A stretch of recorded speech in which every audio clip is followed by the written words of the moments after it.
All right, now let's get into this. This is a big story.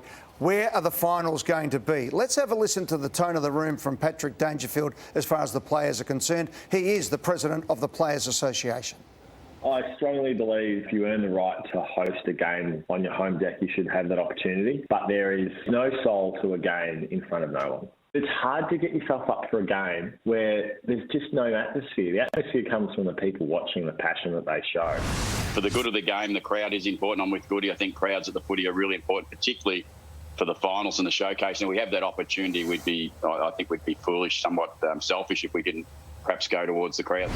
I feel incredibly for our supporters. I feel for all supporters in the competition, but I mainly feel for ours. They've been on this journey for a long time, and they need to know from us that we are doing everything we can to play the best footy for them. OK, so tonight here on Footy Classified, and we gave a mention of this on 9 News tonight, here is what is the situation at the moment from the Victorian Government. And I understand that the government will concede to the AFL in the next 24 hours. The first 2 weeks of the finals will be out of Victoria, and the AFL, my information is that those games will be played in Brisbane, in Tasmania and in Adelaide. So Adelaide, Tasmania and Brisbane, depending on who finishes where on the ladder, which we'll have a good look at in Ross the Boss in a few moments in the next segment. We'll call for a bye between the preliminary final, this is the Victorian Government, and the grand final to try and push it down a little bit further to see if they can get through. Victoria, though, needs to come out of lockdown on Thursday, September 2nd to have a realistic chance at an MCG grand final.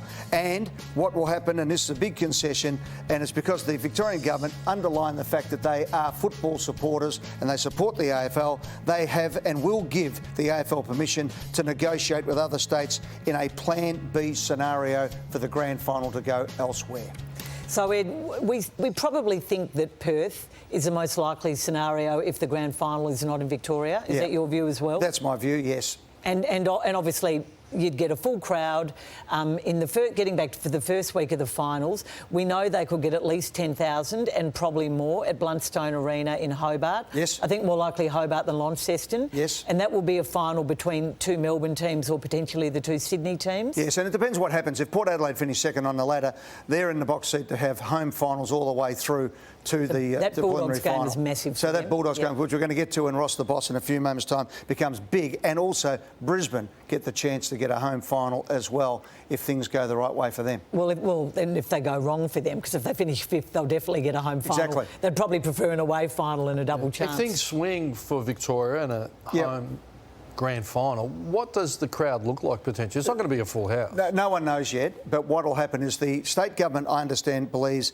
rather than having there's 9 finals matches and the opportunity to have 2 or 3, let's push it back, line it up, maybe do what we put up on Footy Classified a couple of weeks ago, the Ring of Steel, all those elements, and have one go with as many people probably vaccinated, etc., as things are changing, and have the best possible run at a big crowd at the MCG. Is big 50%? I don't know, Caro. I'd only be guessing. And is this a foreshadowing what happens a week or two after in terms of racing and then cricket and then the tennis? Yeah, so clearly when we put this up and we're talking about it a couple of weeks ago, it was about major events in Victoria. So if you're able to get that right for a grand final, then, a week later you've got the Caulfield Cup Carnival into the Spring Carnival, you've got Boxing Day Test, and I think it's only a couple of weeks before Craig Tiley at Tennis Australia has to speak to the international tennis players and say, here's what we're setting up for you in Victoria. So it's starting to all come together pretty quickly. Victoria needs to come out of lockdown on September 2. That has to happen. Pretty much, that's it. And if we don't, then the grand final will be, I would say, in Perth. Out of all the comments, I love Dangerfield's, the candour, what he experiences, what he needs, soulless. Coaches, you've got to take with a grain of salt. But I think Dangerfield, he summed it up beautifully, what's required.